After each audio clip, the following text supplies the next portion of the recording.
Ladies and gentlemen, welcome once again to Intervlog, your #1 channel for stories that define Africa's progress, innovation, and determination. Today, we are not just speaking about agriculture, energy, or infrastructure, but about water.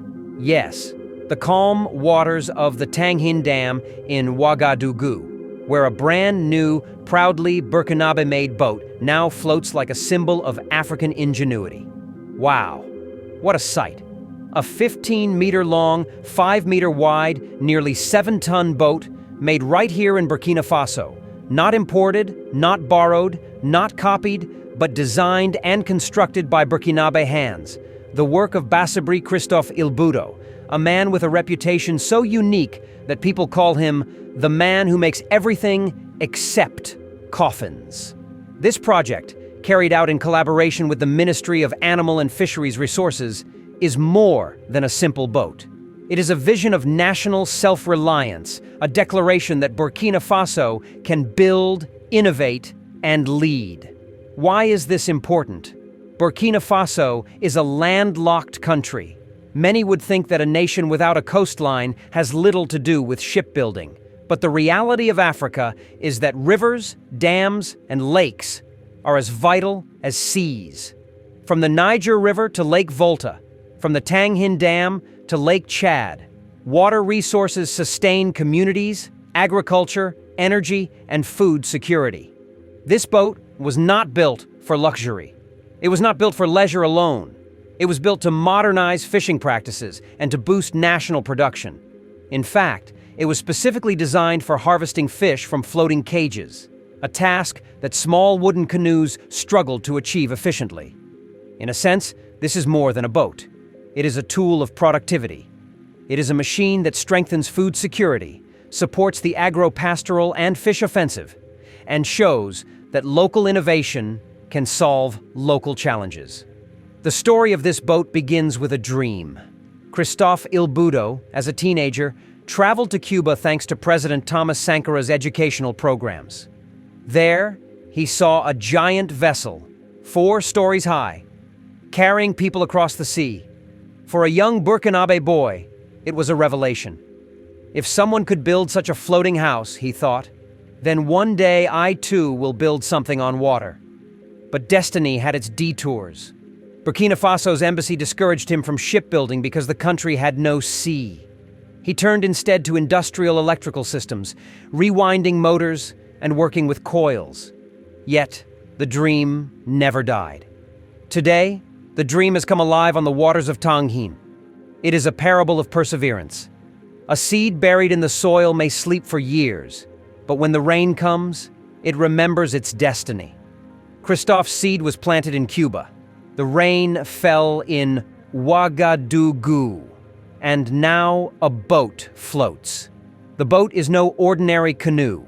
Built primarily with fiberglass, resin, wood, and iron, it took about 45 days to construct under challenging conditions. Without a suitable workshop, the team worked at night, from 6 p.m. until 3 or 4 a.m., to avoid the dangers of chemical exposure during the day. Transporting the boat was another challenge. At nearly 7 tons, moving it required town hall escorts. At one point, they even had to cut the boat in 2 to pass under electrical cables before welding it back together. And yet, despite every obstacle, the boat floats proudly.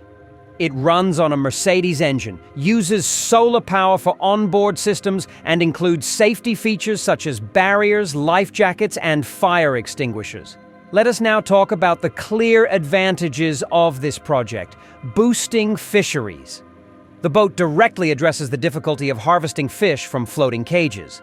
With a crane system, it can lift cages that would otherwise take enormous effort with small canoes.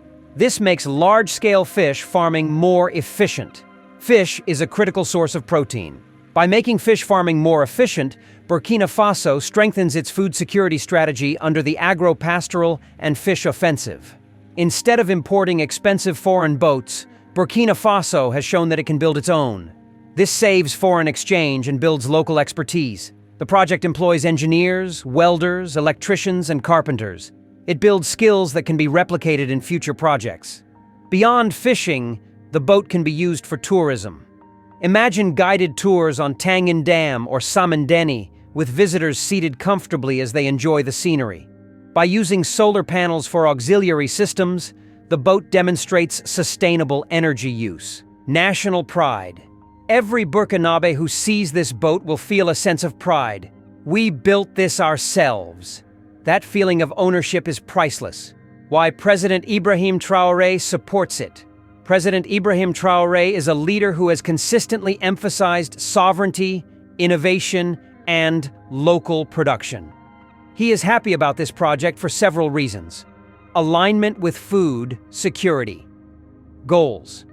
The president has declared agriculture, animal resources, and fisheries as strategic sectors for national sovereignty.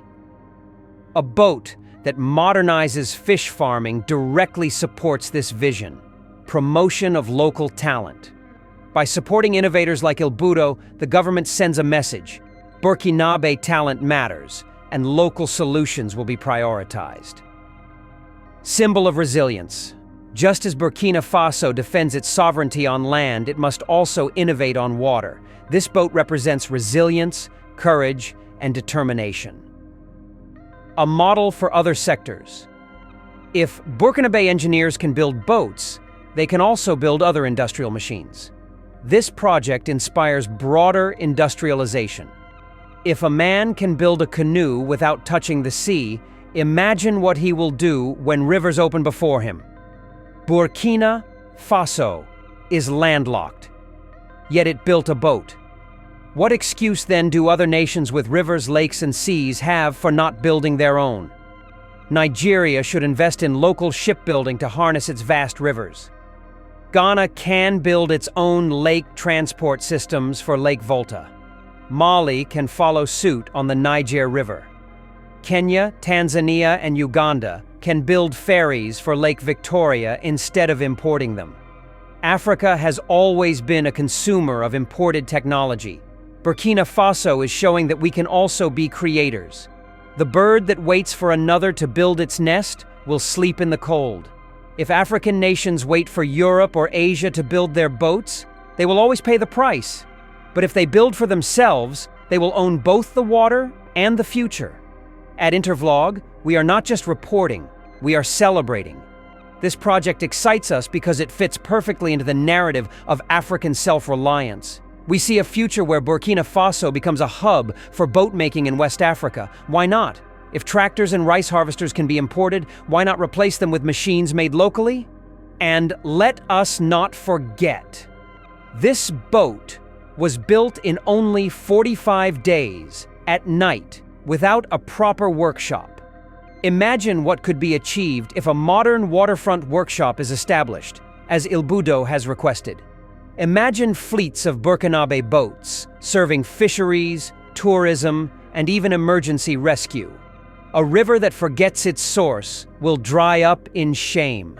Africa must not forget its innovators. The tree that stands alone in the savannah cannot stop the wind, but a forest can. One innovator is not enough. We need governments and societies to support them. The drum sounds louder when many hands strike it together. West Africa must collaborate in innovation, not compete destructively. Today, on the Tanghin Dam, a boat floats. It is not just a boat.